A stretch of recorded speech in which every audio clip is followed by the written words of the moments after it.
Now that we've had a few customers complete transactions through the point of sale, as well as had a few people sign up for events, we're going to talk about how you can manage the different invoices. Now, there are a few different places where you can find an invoice. The main two being under the Financial tab, Invoices and Quotes, and this is actually the page that we're currently on, as well as Recurring Invoices. So just to give you an idea, recurring invoices, this is where we're going to highlight all of those repeating payments. So any monthly memberships, in this case you can see we have an annual boat storage fee. Another thing that's going to be a little bit different with this page versus the typical already completed invoice is you actually have the option to edit the billing settings. So let's say Justin comes in, he's paying for his boat storage every year. He decides, hey, you know what, paying once every year, it's too much upfront. Can I switch to a monthly payment option instead? This is where you would go ahead and edit those billing settings for a recurring invoice. Jumping back to our Invoices and Quotes page, another thing I want to show you is if you go to a specific individual's profile, under their order history, you can also see all of their recurring invoices as well as any past orders they've made. In this case, this person only has paid for their recurring membership once, so they're not going to show much else. But in some instances, if you have a member who's been there for a few years, you might have a long page showing everything that they have paid for, every event they've signed up for in the past as well.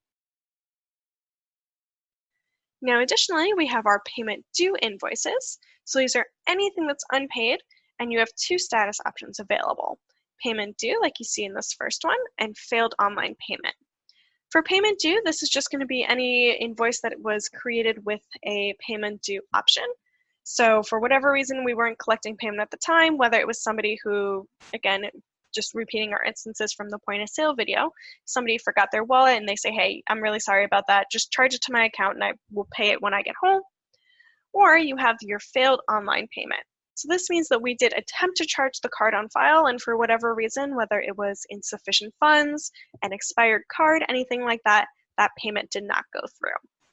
Now for quotes, that's going to show very similar to the invoice. Again, it's just going to be highlighting what items are going to be charged and for how much.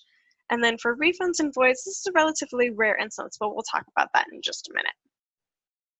Now you'll notice we have a few different buttons next to each of these invoices. We can view them, print them, record a payment, or request a payment. Now, if you recall, when we created a payment due invoice in the point of sale, we did have the option to send, if you remember, it was that big orange button, to send an email link along with creating this invoice. So again, this is just going to pre-fill with that request payment template. And then I'm just going to add a little subject line. Again, this would be pre-filled for you. And this is going to send the online payment link. This person wouldn't even have to log in. They would just have to click this specific transaction link, and that's going to open up a page allowing them to update their billing information, and they can pay easily online. Now, additionally, you can record a payment at the time of viewing this invoice as well. So you can select this, and again, maybe Danielle forgot her wallet. She's come back in. Hey, I'm so sorry about that. Let me give you my cash now. Any additional info you need to add in as well, and you can add payment.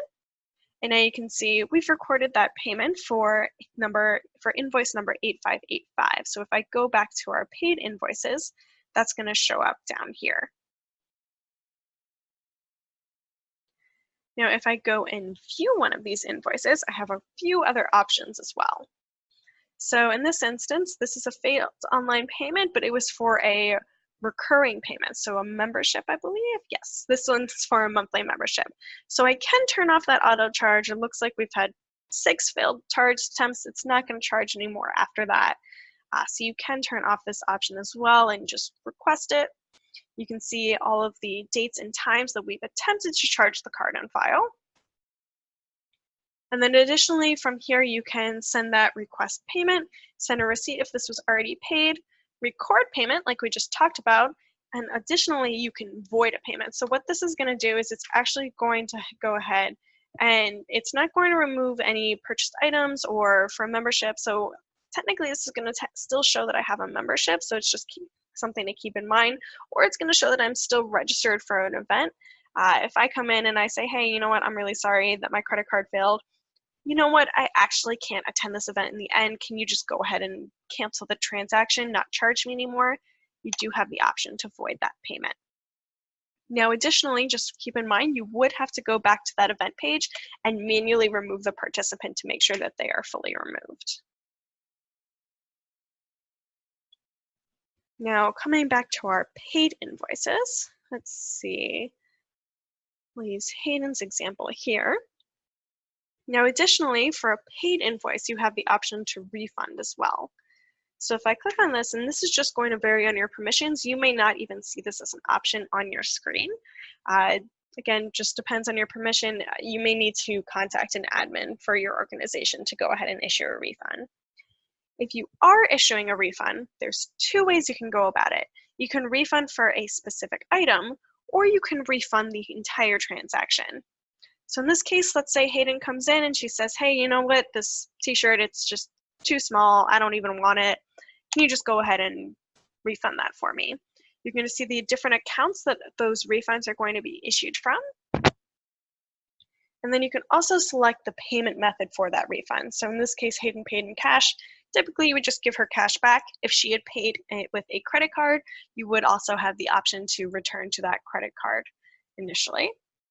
Additionally, you do want to take any refund notes. So why is she turning the shirt in? Well, too small. Or, maybe it has a hole, whatever reason. And then you would just hit this green issue refund button here. Additionally, I have the option to refund the entire transaction. So for whatever reason, she needs to return all of these items. And you can see again, refunding that via that different payment method, and then any information you would need to know. Now, if I go to our refunds and voids page, you can see that we actually added that voided invoice here as well. All right, that concludes it for managing different invoices. If you have any questions on how to do this, you can reach out to one of your administrators, or you can contact us at support@pinfirelabs.com.